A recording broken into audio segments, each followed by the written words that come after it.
मैं हिंदी में बोलूँगा, मैं प्रयास करूँगा हिंदी में आपसे बात कर सकूँ। कहीं मेरी अगर भाषा के कारण आप ना समझ पाएँ तो मेरे बहुत बचपन के मित्र हैं, हम लगभग 30 साल के दोस्त हैं। जॉर्ज भाई वो आपको नंबर्स इंग्लिश में बोलिए। हाँ नंबर्स मैं कोशिश करूँगा इंग्लिश में बोलूँ। मैं यहाँ केरल में भारतीय जनता पार्टी के चक्रीय प्रवास के नाते यहाँ आया हूँ। भारतीय जनता पार्टी के जो 9 महामंत्री रहते हैं वो पूरे देश के अंदर हर महीने एक नया स्टेट में जाते हैं और पार्टी के विस्तार के लिए और वहाँ पार्टी कैसे काम करती है उसको समझने के लिए, पार्टी को और मजबूत करने के लिए और अपने पास देश की अलग अलग जानकारियाँ इकट्ठी करने के लिए। क्योंकि भारतीय जनता पार्टी में कोई माँ बेटा दादा नाना किसी की पीठ पर होगा और वो पार्टी में काम करेगा, ऐसा नहीं है। यहाँ कोई वंशावली भी नहीं है, परिवारवाद भी नहीं है कि किसी खास सरनेम के कारण या किसी खास पेट से पैदा होने के कारण ही नेता बन सकता है। ये इसका करेंगे, मैं बोलता रहूँ।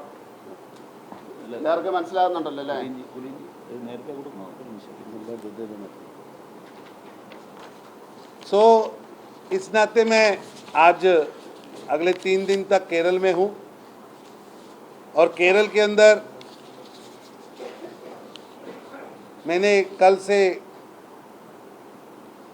अलग अलग पार्टी के अलग अलग यूनिट्स के साथ मीटिंग किया है।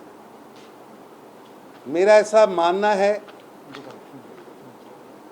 और मेरा बहुत सालों से ये दृढ़ विश्वास है कि केरल भारत के बहुत डिसिप्लिन सिविलाइजेशन वाला स्टेट है। बड़े सिविलाइज्ड, बड़े मैनर्ड लोग हैं। मैं कई सालों से अपने आसपास जो केरल से दिल्ली में भाजपा के काम के लिए आते हैं या वैसे हमें मिलते हैं, उससे ऐसा है कि मेरा दृढ़ विश्वास बना है। और केरल हमेशा ही कैडर ऑर्गेनाइजेशंस को ही स्वीकार करता है। आज का जो पॉलिटिकल सिचुएशन है, उस पॉलिटिकल सिचुएशन में जो लोग यहाँ पिछले 6 दशक से सत्ता में बैठे हैं, जो गठबंधन बनाकर कम्युनिस्ट पार्टी के लोग बैठे हैं, जनता उनसे उब चुकी है। उब चुकी, राइट वर्ड इज उब,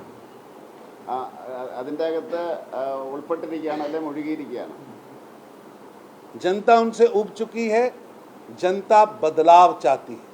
केरल की जनता बदलाव चाहती है और केरल की जनता के पास बदलाव के लिए भारतीय जनता पार्टी एक कैडर डिसिप्लिन्ड ऑर्गेनाइजेशन प्रस्तुत है। और इसलिए मेरा ऐसा विश्वास है कि केरल का जो कम्युनिस्ट पार्टी का गठबंधन का जो राजनीतिक किला है, जो उनका किला है, उसमें दरारें आ चुकी हैं। वो जर्जर स्थिति में पहुंच चुका है। पॉलिटिकली वो गिरने वाला है।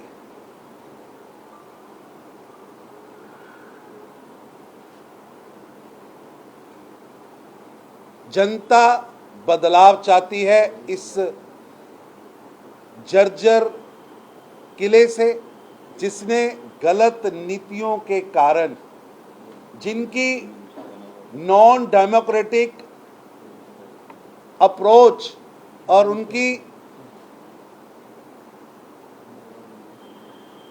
जो रॉन्ग विजन है उनका अर्थव्यवस्था के बारे में, उनकी रॉन्ग इकोनॉमिक पॉलिसीज के कारण आज केरल वित्तीय रूप से भी जर्जर हो चुका है। Farming industry, micro industry, small industry, service sector बहुत यहाँ पूरे देश की तुलना में बहुत पीछे जा चुका है। यहाँ से ब्रेन ड्रेन हो रहा है। यहाँ की प्रतिभा को यहाँ काम नहीं मिल रहा। ये किले की बड़ी बड़ी चौड़ी चौड़ी दरारें बता रही हैं कि ये किला गिरने वाला है और भारतीय जनता पार्टी जनता के बीच में जाएगी।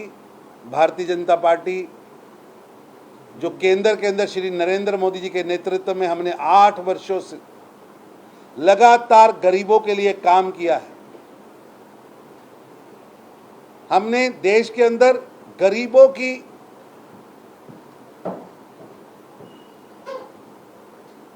में जीवन में परिवर्तन लाने वाली राजनीति शुरू की है।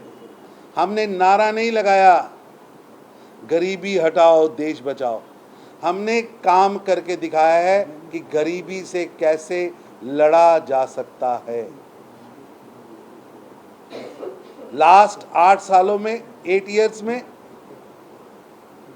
देश के गरीब के जीवन में परिवर्तन आए। देश का गरीब उस परिवर्तन का वाहक बने, उसके लिए एक गरीब की झोंपड़ी के अंदर रसोई गैस, गरीब की झोंपड़ी के अंदर 12 crore toilets, 12 crore toilets, approx 12 crore रसोई गैस, हर घर नल से जल, हर घर इलेक्ट्रिसिटी। देश के 40 करोड़ लोगों को बैंकिंग के साथ जोड़ना। 15 अगस्त 2014 से आज तक 40 करोड़ जन धन अकाउंट खुले हैं। More than 40, it is I think 42 crore. ये प्रधानमंत्री नरेंद्र मोदी जी की गरीबी के खिलाफ जो उन्होंने लड़ाई लड़ी है, ये उसके कुछ पैमाने हैं कि देश के अंदर 50 करोड़ लोगों के लिए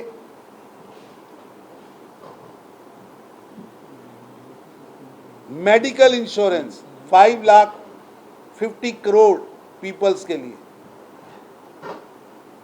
और केवल इंश्योरेंस नहीं, in number of crore of peoples उस इंश्योरेंस का लाभ भी लिए है।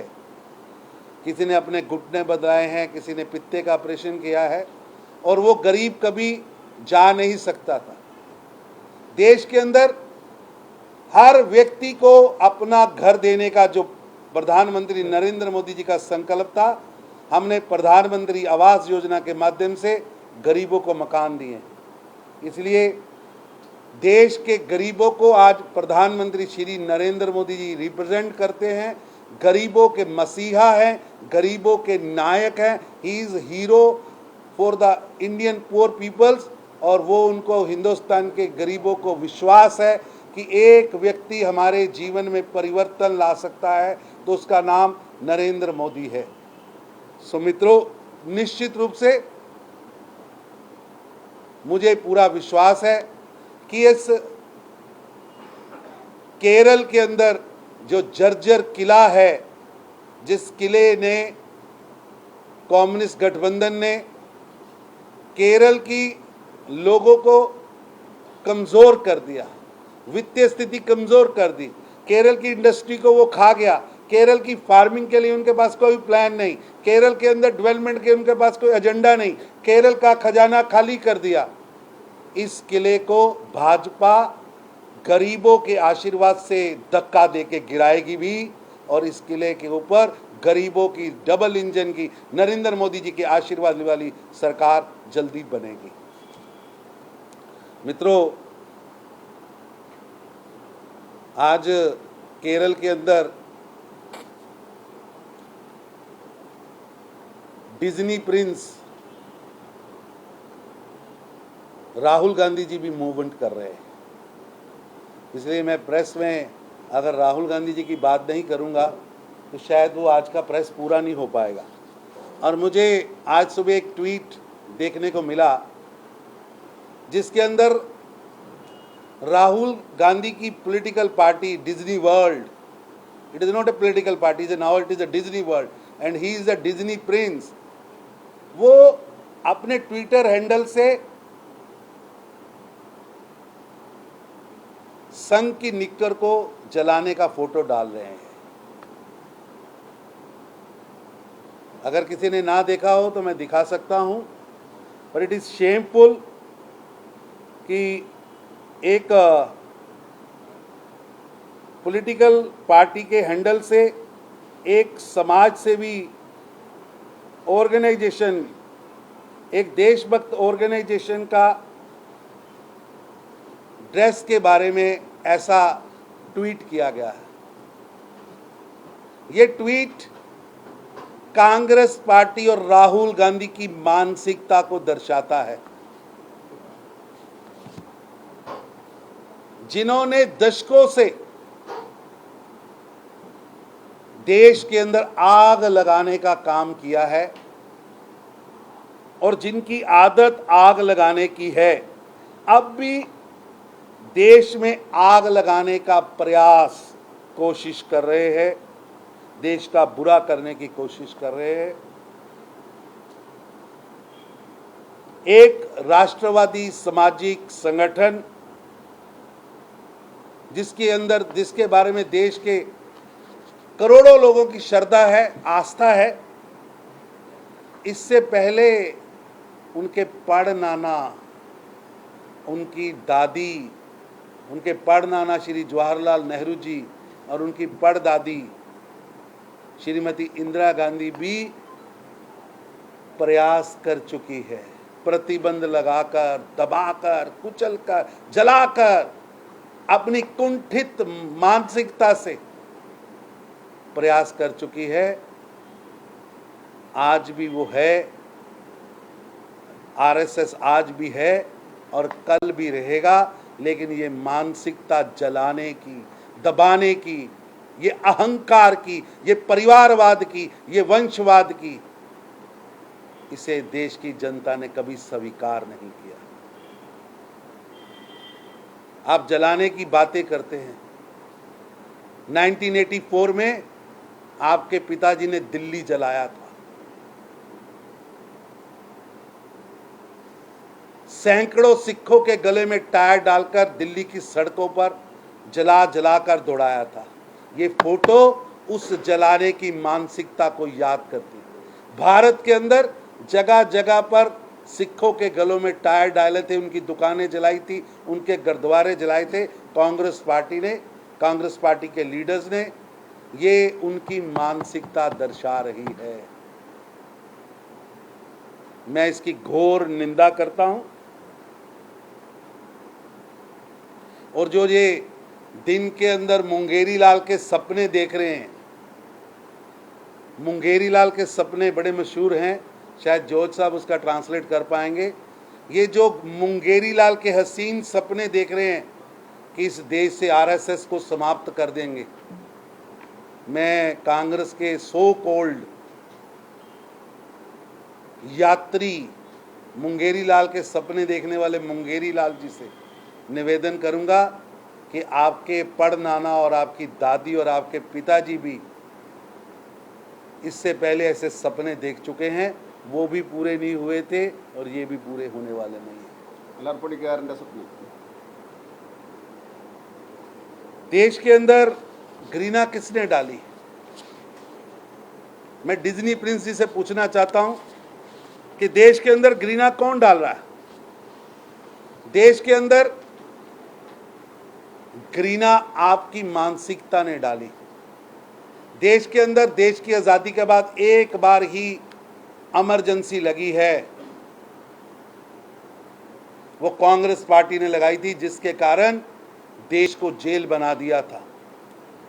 हजारों पत्रकारों को, हजारों पॉलिटिशियंस को जेल में डाल दिया था। देश के अंदर अखबार चलाना, शायद उस समय अगर ये कैमरे होते तो इन कैमरों के ऊपर भी सील लगा देते। उस समय कितने अखबार बंद किए, कितने अखबार के सील लगाई, कितने अखबारों ने संपादकीय छापना बंद कर दिया। विश्व भर के पत्रकारों को यहाँ से उनके ऑफिस बंद कर दिए गए, इंटरनेशनल न्यूज एजेंसियों के ऑफिस बंद कर दिए गए, बड़े बड़े पत्रकारों को भारत से जाने के लिए कहा गया। अभिव्यक्ति की आज़ादी, जिन्होंने अभिव्यक्ति की आज़ादी का कत्ल किया, वो आज अभिव्यक्ति की आज़ादी के लिए आंदोलन चला रहे हैं। क्या शर्म की बात।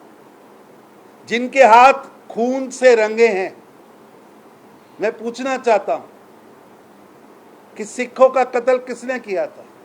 देश के अंदर दंगे कौन कराता था? जिनके हाथ खून से रंगे हैं, जिनको अभी भी, जिनकी पार्टी के अंदर अभी भी सिख कत्लो गारत के नेता जगदीश टाइटलर है, आज भी है। सिख दंगों का अभियुक्त, जिसको अभियुक्त नहीं, जिसको कैद हो गई है, वो ही सज्जन कुमार आज भी कांग्रेस पार्टी में है। वो टाइटलर जो कहता है कि मैंने इतने सिख मार दिए, वो भी आज कांग्रेस पार्टी में है। जिस पार्टी ने कातिलों को पनाह दे रखी है। आज मैं हैरान था कि केरल के अंदर यात्रा आई तो मैं कई वीडियो देख रहा था, राहुल गांधी हमारे डिज्नी प्रिंस साहब के साथ टुकड़े टुकड़े गैंग के सरगना जो कहते भारत तेरे टुकड़े होंगे इंशाअल्लाह इंशाअल्लाह, अफजल गुरु हम शर्मिंदा हैं, तेरे कातिल जिंदा हैं, जो ये नारे लगाते थे जेएनयू में, वो भारत जोड़ो यात्रा के एक यात्री हैं। अरे वाह। जिनके सपनों में भारत को तोड़ने का विष है, जिनकी वाणी पर राष्ट्र विरोध है, वो भारत जोड़ो यात्रा के एक सह यात्री हैं डिज्नी प्रिंस के। ये लोग भारत जोड़ने के लिए निकले। देवी का अपमान होता है, सभी धर्मों का सम्मान है, लेकिन आप किस तरह से देश को तोड़ने वाले लोगों को इकट्ठा कर रहे हैं। ये भारत जोड़ो यात्रा। भारत इकट्ठा हो रहा है, आज देश इकट्ठा हो रहा है देश को तोड़ने वाली मानसिकताओं के खिलाफ। आज देश इकट्ठा हो रहा है भारत को तोड़ने के सपने देखने वालों के खिलाफ। इसलिए जो मुंगेरी लाल के सपने लोग देख रहे हैं, मैं उनसे निवेदन करूंगा कि आपके सपने देखने से भारत टूटने वाला नहीं है।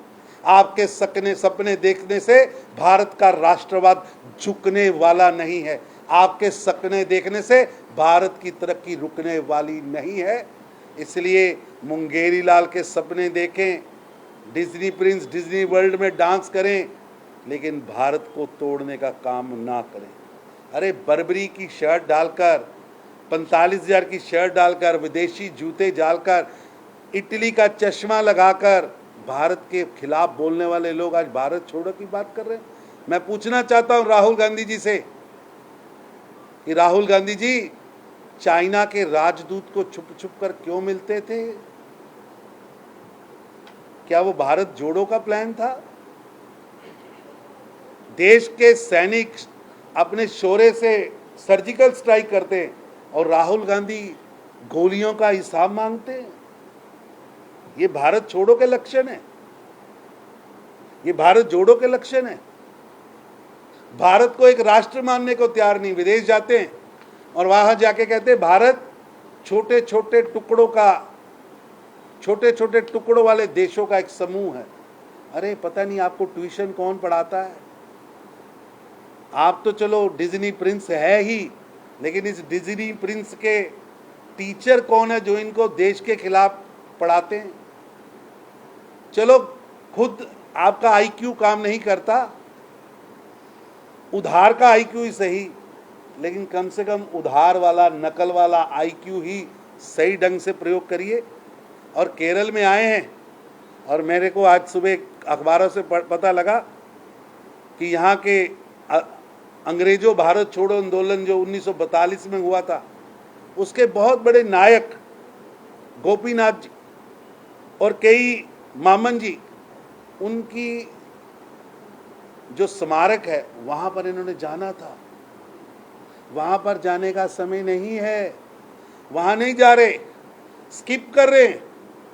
लेकिन भारत तेरे टुकड़े होंगे ऐसे कन्हैया कुमार के साथ बतिया करने का, उनसे बातचीत करने का इनके पास समय है, उसके साथ सह यात्रा करने का समय है। इसलिए मेरा उनसे निवेदन है कि आप, जिनके समय में देश के बड़े बड़े फिल्म स्टार्स की फिल्में बैन हो गई थी, जिसके समय में किशोर कुमार जी का गाना बंद था, देवानंद जी का फिल्म करना बंद था, आज वो व्यक्ति की आज़ादी की बात कर रहे। इसलिए भारत जुड़ा हुआ है, भारत जुड़ा रहेगा, कोई भारत को तोड़ नहीं सकता। चाहे आपके साथ कन्हैया कुमार जैसी टुकड़े टुकड़े गैंग की मानसिकता के लोग चल रहे हों, भारत टूटने वाला नहीं है। माना कांग्रेस ने आपको 5वीं बार लॉन्च किया है, 5th टाइम लॉन्चिंग है, ये लॉन्चिंग भी फेल होगी, क्योंकि कांग्रेस और राहुल गांधी दोनों एक्सपायर्ड इंजेक्शन है। अब एक्सपायर्ड इंजेक्शन का भारत की पॉलिटिक्स पर कोई असर होने वाला नहीं है।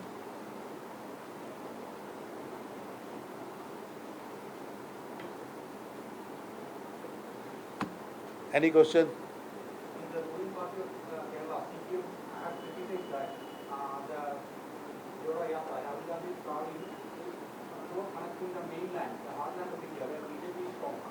How do you see that? ऐसा है कि इनसे पूछिए अमेठी से क्यों भाग गए हैं। वो अमेठी से भागे हैं, अब केरल में यात्रा कर रहे हैं। यहाँ भी उनकी यात्रा फेल है, जब मेनलैंड तक पहुंचेगी वहां भी फेल रहेगी। यही क्वेश्चन किया था ना।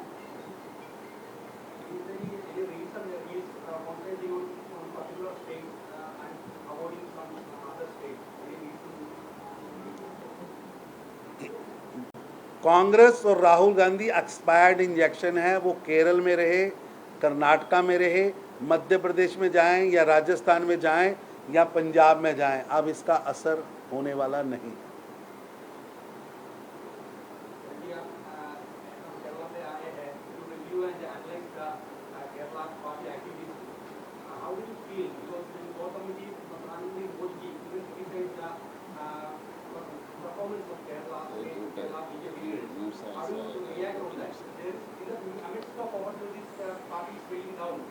मेरा अपनी ज़िंदगी के 40 साल का पॉलिटिकल तजुर्बा है, और मैं 40 साल से मेरा दृढ़ विश्वास है कि भारत के अंदर अगर सबसे कहीं मजबूत दृढ़ निश्चय वाली पार्टी कहीं है तो वो केरल के अंदर है। और केरल का कार्यकर्ता आइडियोलॉजी के लिए मरता है, कटता है, लेकिन आइडियोलॉजी के साथ खड़ा है। इसलिए मैं केरल के उन कार्यकर्ताओं को, जिन्होंने अपनी शहादत देकर, अपने अंग कटवाकर, अपनी गर्दन कटवाकर भी यहाँ पर हमारी आइडियोलॉजी के झंडे को पकड़ के रखा, मैं उनको भी सल्यूट करता हूँ।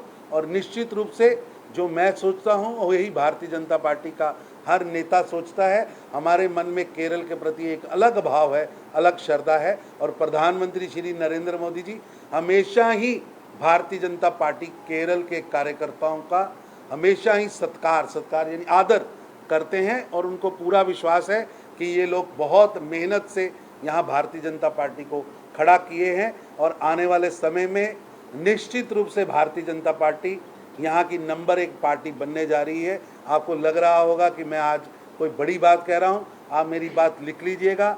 यहाँ की सरकार का किला ध्वस्त होगा और भारतीय जनता पार्टी यहाँ सरकार बनाएगी।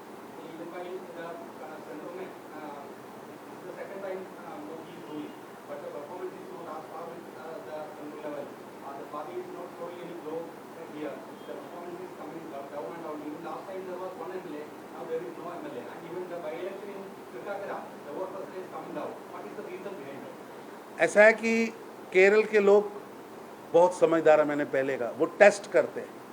अब उन्होंने देख लिया कि 8 साल मोदी जी ने गरीबों के लिए काम किया है, अब इस बार वो नरेंद्र मोदी जी के साथ खड़े होंगे, हमारा वोट शेयर भी बढ़ेगा।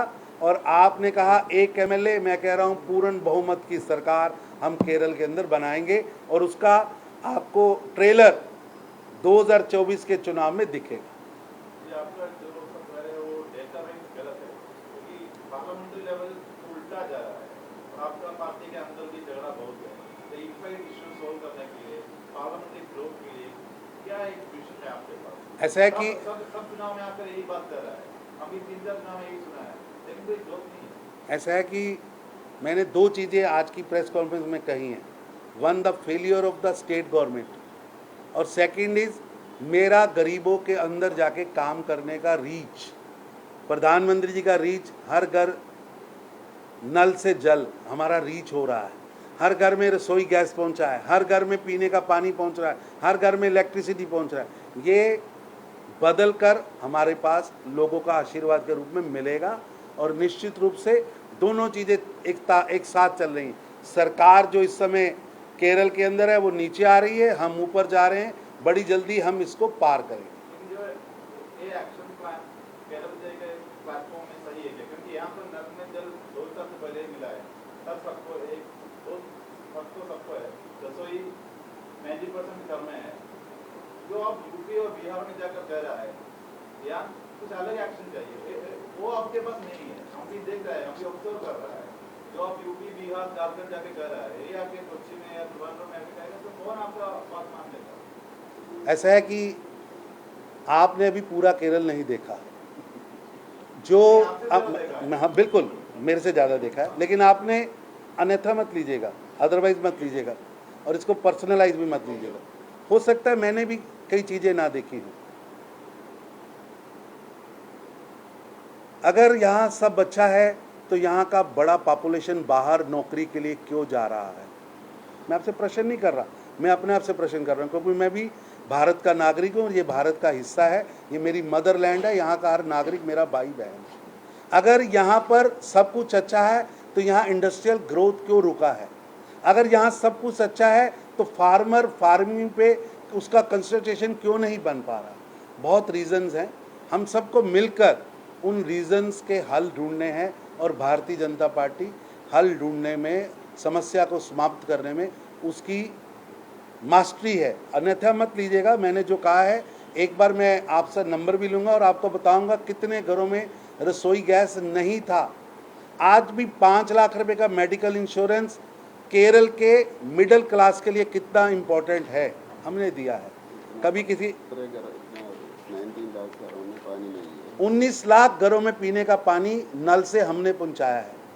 हम लोग, मैं भी अगर दिल्ली में रहता हूं तो दिल्ली का लुटियन दिखता है हरा हरा, आपका कोई गलती नहीं है इसको अदरवाइज, लेकिन सचमुच केरल आगे बढ़े वो तब होगा जब केरल में कोई आए, केरल से कोई नौकरी करने ना जाए। मेरा केरल का बेटी को नर्स के लिए वहाँ बाहर नहीं, इधर इतना अपॉर्चुनिटी हो, इतना स्पेस हो कि लोगों को जॉब्स मिले, यहाँ के लोगों का इंडस्ट्री अपना हो, यहाँ के लोगों का बड़ा फार्मिंग हो, उसके लिए ये सरकार के पास कोई पॉलिसी नहीं है। और ये जर्जर है, जैसे बंगाल ख़त्म किया वैसे केरल किया, जैसे सोवियत रूस ख़त्म हुआ, जैसे वर्ल्ड के बड़े बड़े कंट्रीज़ ने अपने यहाँ से कम्युनिस्ट पार्टी का, वामपंथी का बाना उतार दिया, चाइना ने उतार दिया, तो केरल भी उसी क्यू में है अब, और जल्दी उस क्यू की अब टर्न इंदर ही है। तो ब्रेन ड्रेन के पास कह रहा है, I'm not talking about the Gulf migration, जो ब्रेन ड्रेन, जो नया जो स्टूडेंट्स एंटरप्रेन्योर्स जो जा रहे हैं, वो टैली में पंजाब और गुजरात केरल से भी आगे। ऐसा है कि पंजाब और गुजरात ब्रिटिशर्स टाइम से भी बहुत ज़्यादा बाहर है। वहाँ भी जो आप यहाँ कह रहे हैं कि पंजाब के अंदर लोग बाहर जाते हैं, तो मैं उसको भी कह रहा हूँ कि अगर हमें वहाँ साधन खड़े करने होंगे, हमें साधन खड़े करने होंगे। और जो गुजराती है, दे आर बिजनेस पीपल्स, वो वर्ल्ड के हर कोने में है, आपके यहाँ भी बिजनेस के लिए कहीं बैठा होगा, आपने इसको पर्सनलाइज लिया है। देखिए, जब तक यू डोंट डायग्नोज आप उसका हल नहीं निकाल सकते। मैंने एक डायग्नोज दिया है कि यहाँ इंडस्ट्री होना चाहिए। आपको लगता होना चाहिए? यहाँ इंडस्ट्रियल रेवोल्यूशन होना चाहिए।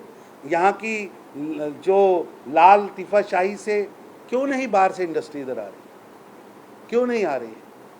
आपने गुजरात का नाम लिया, शायद भारत के सबसे ज़्यादा SEZ स्पेशल इकोनॉमिक जोन्स वहाँ है। इंडस्ट्रियल ग्रोथ 20% है, फार्मिंग ग्रोथ 24% है। आप मध्य प्रदेश देखिए, मैं नहीं कह रहा कि हम ही रूल कर रहे हैं, इसलिए हमने वो वातावरण बनाया कि लोग वहाँ इंडस्ट्री लगा रहे हैं। आज मध्य प्रदेश का जो गेहूं है वो इंडिया के हर चौराहे में आकर 10 रुपये किलो ज़्यादा बिक रहा है। वही नर्मदा का पानी पहले भी था, वही खेत था, मार्केटिंग नहीं था, लोगों के पास मौका नहीं था, फसल नहीं था। यही काम है सरकार का, वातावरण देना, वहाँ के एसेट्स को लोगों के प्रति यूटिलाइज हो सके उसको तैयार करना। और मेरा ऐसा पक्का विश्वास है, जितने डिसिप्लिन्ड लोग, जितने लर्नड लोग यहाँ है, यहाँ सबसे ज़्यादा स्कोप। यहाँ ग्रोथ की रेशो बड़ी तेजी से बढ़ेगी, लिख लेना मेरी बात। केवल सत्ता की सोच सही हो जाए, और सत्ता की सोच हम बदलेंगे। हम सत्ता में आएंगे और सत्ता की सोच बदलेंगे। गुस्से नहीं मानना दोस्त, प्यार से बात करना। जो सैक्रिफाइसिंग मेंटालिटी वाला वर्कर्स है, फिर भी प्रॉब्लम कहाँ है? लीडरशिप इतना परफॉर्म नहीं है। ऐसा है, या प्रॉब्लम जो वर्कर्स को ठीक है, तो प्रॉब्लम कहाँ है? लीडरशिप। हाँ मैं बताता हूँ। ऐसा है कि हम सब जब देखते हैं पॉलिटिकल पार्टीज को, तो डायनेस्टी रूल वाली पॉलिटिकल पार्टियों को देखते हैं, जहाँ एक माँ एक बड़ा बेटे को प्रस्तुत करती है। जैसे एक फिल्म के अंदर लॉन्चिंग, हीरोज़ की लॉन्चिंग होती है, फलाने का बेटा फलाने की बेटी, उसको लॉन्च किया जाता है। भारतीय जनता पार्टी में नेता और कार्यकर्ता अलग अलग नहीं है, ये कैडर ऑर्गेनाइजेशन है, यहाँ कार्यकर्ता ही नेता है। इसलिए मेरे को और भारतीय जनता पार्टी के राष्ट्रीय नेतृत्व को पूरा यहाँ के कार्यकर्ताओं पर सम्मान भी है और इन पर गर्व भी है। आपका जरूरत है इधर आने का, ग्रोथ तेज हो जाएगा। मैं आपको निमंत्रित करता हूँ। मैं आने वाले दिनों की बात कर रहा हूँ कि आप हमारे साथ आइए और इस ग्रोथ को बढ़ाइए। वो ठीक है, आप जैसे फील्ड वाले भी तो इस फील्ड में चाहिए। आपका काम तो मैं कर लूँगा, लेकिन केरल सुधारने का काम आप अच्छा कर सकते हैं। मैं सीरियसली कह रहा हूँ, आप बहुत इंटेलिजेंट आदमी हैं। ऐसा है कि हमारी पार्टी अपने अंदर से नेता पैदा करती है। प्रधानमंत्री श्री नरेंद्र मोदी जी हों, अमित शाह जी हों, अटल बिहारी वाजपेयी हों, श्री लाल कृष्ण आडवाणी हों, ये भारतीय जनता पार्टी की मिट्टी में से पैदा हुए कार्यकर्ता हैं, और यहाँ भी बहुत कार्यकर्ता उभर कर आ रहे हैं।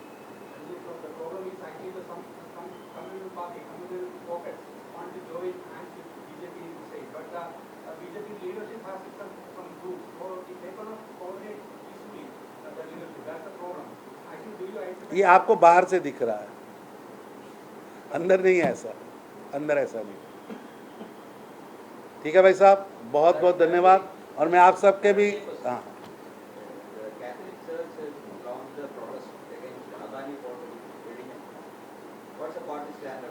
ऐसा है कि किसी को भी कहीं भी विरोध करने का अधिकार है, वो चाहे व्यक्ति हो या ऑर्गेनाइजेशन हो, ये उनका अधिकार है। देश का कॉन्स्टिट्यूशन हर व्यक्ति को किसी भी करने का अधिकार देता है, और जो कॉन्स्टिट्यूशन इजाज़त देता है वो हम सबको कर सकते हैं। भाई साहब, कांग्रेस है कहाँ, बता तो दीजिए। मैं शुरू होता हूँ कश्मीर से। गुलाम नबी आज़ाद साहब चले गए, पंजाब जाखड़ परिवार, अरे पंजाब की और राजस्थान की पॉलिटिक्स का बेस जाखड़ परिवार छोड़ के चला गया। हरियाणा में भजन लाल जी का बेटा छोड़ के चला गया। दिल्ली में कांग्रेस दिख नहीं रही है। राजस्थान में कांग्रेस टूटने को कगार पे है। मध्य प्रदेश से सिंधिया साहब, अरे कश्मीर से लेकर कन्याकुमारी तक कांग्रेस डेली खत्म हो रही। जो आज यात्री हैं उनमें से भी आधे यात्री टेलीफोन करके घर जाना चाहते हैं। जो यात्री है ना, क्या कंप्लीटेड? भाई साहब, वो लोकल इशू होगा, और उसके लिए लोकल लोग बैठ के बता सकते हैं, मैं कैसे बता सकता हूँ। धन्यवाद। और आप सबसे भी मैं निवेदन करूंगा कि हमें आशीर्वाद दीजिए, पार्टी को, भारतीय जनता पार्टी को केरल के लोगों के आशीर्वाद की ज़रूरत है। और भारतीय जनता पार्टी यहाँ गरीबों के लिए काम करना चाहती है, यहाँ के मध्य वर्ग के लिए काम करना चाहती है, यहाँ इंडस्ट्री, यहाँ की फार्मिंग को, यहाँ के नौजवानों के सपनों को पूरा करना चाहती है। यहाँ ग्रोथ को 1-2% नहीं, 20, 25%, 50% ग्रोथ से केरला आगे बढ़े, उस सपने को हम लेकर आगे बढ़े। ഇതിൻ്റെ വാട്സാപ്പിലിടാൻ ഇതിൻ്റെ പ്രസ് റിലീസ് ഇംഗ്ലീഷിലുള്ള വെർഷൻ വാട്സാപ്പിലിടും. ये भी ऐड कर देना जो हम बोले, ये भी ऐड। ठीक है भाई साहब, बहुत बहुत धन्यवाद आपका। भाषा के लिए कोई गलती हुई हो तो मैं क्षमा चाहता हूँ।